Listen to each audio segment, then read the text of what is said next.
தரிசனமாலய தரிசனம்.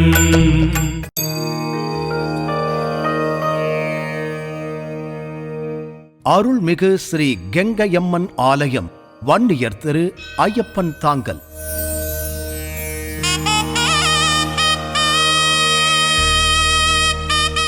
சென்னையை அடுத்த காஞ்சிபுரம் மாவட்டத்தில் அமைந்திருக்கும் சிறு கிராமம் ஐயப்பன் தாங்கல். காஞ்சிபுரம் மாவட்டம் என்றாலும் இன்றைக்கு இது சென்னை நகரில் வளர்ச்சி பெற்ற ஒரு நகரமாக விளங்கி வருகிறது. இங்கு அமைந்திருக்கும் அருள்மிகு கெங்கையம்மன் பல வருடங்களாக பக்தர்களுக்கு அருள் பாலித்து வருகிறாள். மேலும் இங்கு எழுந்தருளி இருக்கும் ஸ்ரீ செல்வ கணபதி பல சங்கடங்களை நிவர்த்தி செய்யக்கூடியவர். இந்த திருக்கோவிலில் மாதந்தோறும் சங்கடஹர சதுர்த்தி அன்று மிக விசேஷமாக பூஜைகள், அபிஷேகம் சிறப்பாக நடைபெற்று வருகிறது. இங்கு எழுந்தருளியிருக்கும் கெங்கையம்மன் வரலாறும் மாரியம்மன் வரலாறும் கிட்டத்தட்ட ஒத்துப்போகின்றது.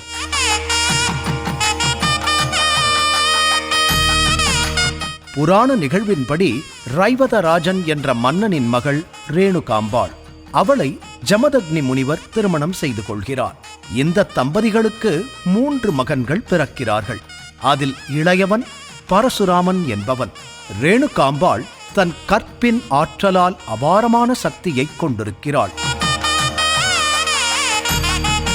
அவள் தினம்தோறும் பத்மசரஸ் என்ற சுனைக்கு வெறுங்கையோடு போய் தனது சக்தியால் அங்கு கரையில் இருக்கும் உலர்ந்த மண்ணைக் கொண்டு பானை செய்து அதில் நீர் நிரப்பி தன் கணவன் ஜமதக்னி முனிவரின் பூஜைக்கு கொண்டு வந்து தருவாள். அப்படி ஒரு நாள் அந்த சுனைக்கு வழக்கப்படி தண்ணீரை கொண்டு வரச் சென்ற பொழுது அங்கு வானில் ஆகாய மார்க்கமாக சென்று கொண்டிருந்த கந்தர்வன் ஒருவனை காண்கிறாள். அவனின் அழகு அவள் மனதில் ஒரு சிறு சலனத்தை ஏற்படுத்த அவளது கற்பினால் பெற்ற ஆற்றலை இழக்கிறாள். இதனால் அவள் அன்றைக்கு மணலால் பானையை பிடிக்க முடியவில்லை. தன் பூஜைக்கு சரியான நேரத்தில் நீர் வராததால் தன் தவ வலிமை மூலம் நடந்ததை அறிந்து கொண்டு ரேணுகாம்பாள் மீது கோபம் கொள்கிறார் ஜமதக்னி. அவளுக்கு தண்டனை தர எண்ணி தன் இளைய மகன் பரசுராமனை அழைத்து அவன் தாயின் தலையை கொய்து விடுமாறு சொல்கிறார். பரசுராமரும் தன் தந்தையின் கட்டளையை நிறைவேற்றுகிறார். தனது தாயாரை கொல்லும் சமயத்தில் குறுக்கே அதை தடுக்க வந்த ஒரு பறையர்குல பெண்ணின் தலையையும் துண்டித்து கொன்றுவிடுகிறார். தன் கட்டளையை நிறைவேற்றிய பரசுராமனை பார்த்து ஏதாவது வரம் வேண்டுமா என ஜமதக்னி முனிவர் கேட்கிறார். அதற்கு பரசுராமர் தன் தாயார் உயிர் பெற வேண்டும் என கேட்கிறார். ஜமதக்னியும் அவளை உயிர்ப்பிக்க தனது அற்புத சக்தி கொண்ட சஞ்சீவனி தீர்த்தத்தை பரசுராமனிடம் கொடுத்து அவளை உயிர்ப்பிக்குமாறு சொல்கிறார். தந்தை அளித்த வரத்தினால் மகிழ்ந்த பரசுராமன் அங்கு கிடந்த முண்டங்களையும் தலைகளையும் ஒன்று சேர்த்தபோது தவறாக தனது தாயாரின் தலையை பறையர்குல பெண்ணின் உடலுடனும் பறையர்குல பெண்ணின் தலையை தனது தாயாரின் உடலுடனும் சேர்த்து விடுகிறார். உயிர் பெற்ற 2 பெண்களில் யாரை தனது தாயாராக கருதுவது என தெரியாது தயங்கிய பரசுராமரை பார்த்து ஜமதக்னி முனிவர் மனித உடலிலேயே முக்கியமானது தலைதான். ஆகவே எந்த பெண்ணின் உடலில் அவனது தாயாரின் தலை இருந்ததோ அவளையே அவன் தனது தாயாராக கொள்ள வேண்டும் என கூறுகிறார். மற்றொரு பெண்ணுக்கு மாரியம்மன் என்ற பெயர் கொடுக்கப்பட்டது. அவர் ரேணுகாம்பாளுக்கு பணியாளராக நியமிக்கப்பட்டார். இந்த திருக்கோவிலில் செல்வ கணபதி, கெங்கையம்மன், ஞான ஸ்வர்ணாம்பிகா சமேத காளஹஸ்தீஸ்வரர், வள்ளி தெய்வானை சமேத சுப்பிரமணியர், தட்சிணாமூர்த்தி, பக்த ஆஞ்சநேயர், காலபைரவர், சப்த கன்னிகைகள் என அனைத்து தெய்வங்களுக்கும் சன்னதிகள் அமைந்துள்ளது.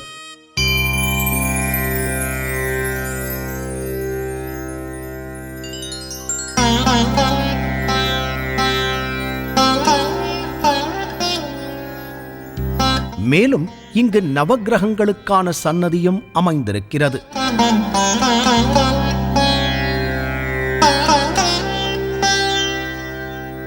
இந்த தலத்தின் மிகச்சிறப்பு அம்சம் என்று பார்க்கும்போது இங்கு ராகு கேது தோஷத்தை நீக்கும் காளஹஸ்தீஸ்வரர் அருள் பாலித்து வருகிறார்.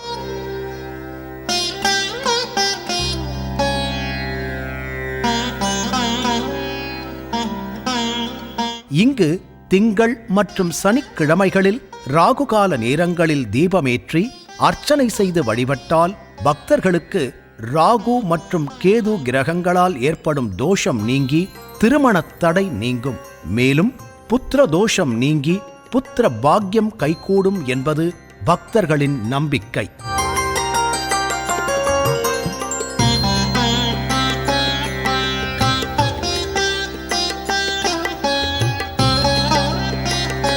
இந்த தலத்தில் எழுந்தருளியிருக்கும் முருகப்பெருமானை சஷ்டி நாளில் வணங்கி வழிபட்டு வந்தால் சகல சத்ருக்கள் நீங்கப் பெற்று சௌபாக்கியம் கிடைக்கும் என்கிறார்கள்.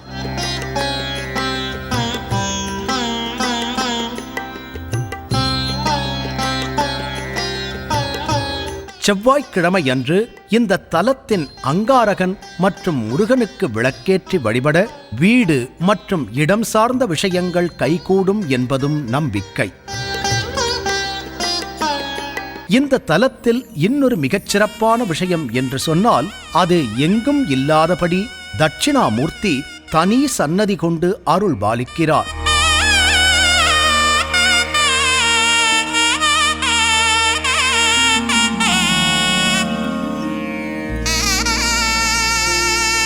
வியாழக்கிழமையன்று தேங்காயில் நெய் தீபம் ஏற்றி அவரை பிரார்த்தித்து வர நல்ல வேலை அமையும். சனிக்கிழமைகளில் இங்கு அமைந்திருக்கும் ஆஞ்சநேயருக்கு வடைமாலை சாற்றி வெண்ணெய் காப்பு சாற்றி வழிபாடு செய்தால் நினைத்த காரியம் நிறைவேறும் என்பதும் பக்தர்களின் நம்பிக்கை.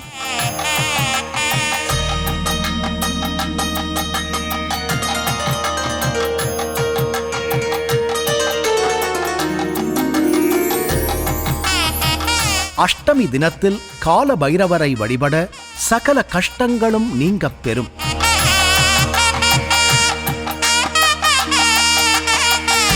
இந்த ஆலயத்தில் எழுந்தருளியிருக்கும் மூலவர் அன்னை கெங்கையம்மன் மற்றும் ரேணுகாதேவி. இவர்களை வணங்கி வழிபடுபவர்களுக்கு வேண்டும் வரங்களை கொடுத்து காத்து வருகிறார் என்கிறார்கள் விவரம் அறிந்தவர்கள். இங்கு அம்மனுக்கு அபிஷேகம் செய்து புடவை சாற்றி வழிபட்டால் நினைத்த காரியங்கள் கைகூடும் என்பதும் கூடுதல் நம்பிக்கை.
திருமணத் தடை நீங்க அம்மனுக்கு மாங்கல்யம் சாற்றி வழிபடுவது இத்தலத்தின் சிறப்பு.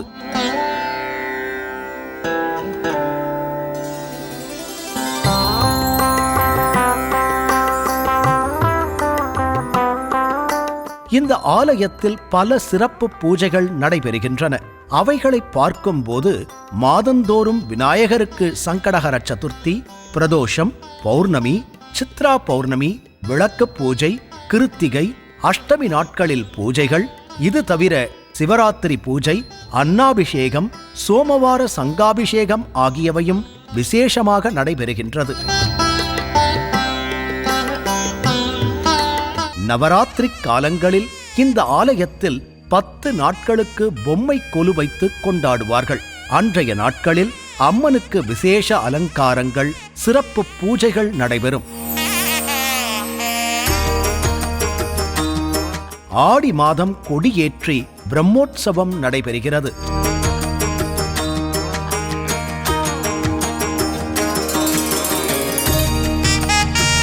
மேலும் நவக்கிரகங்களில் ஏற்படும் குரு பெயர்ச்சி மற்றும் சனி பெயர்ச்சி பரிகார ஹோமங்கள் என்று எதையும் விட்டுவிடாமல் நடத்துகிறார்கள்.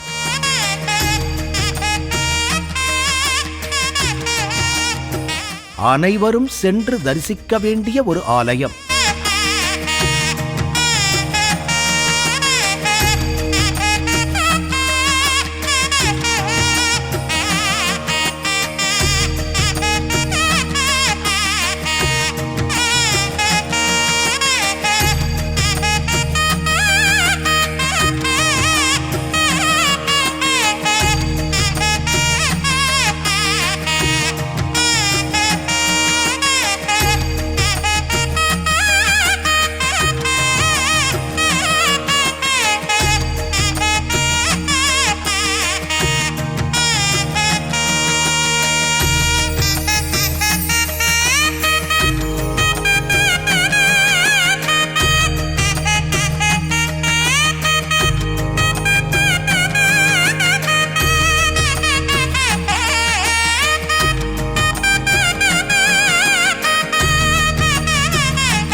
ஆலய தரிசனம் காண்போம். கங்கையம்மன் அருள் அனைவருக்கும் கிடைக்க மனதார பிரார்த்திப்போம். ஓம் சக்தி, ஓம் சக்தி, ஓம் சக்தி.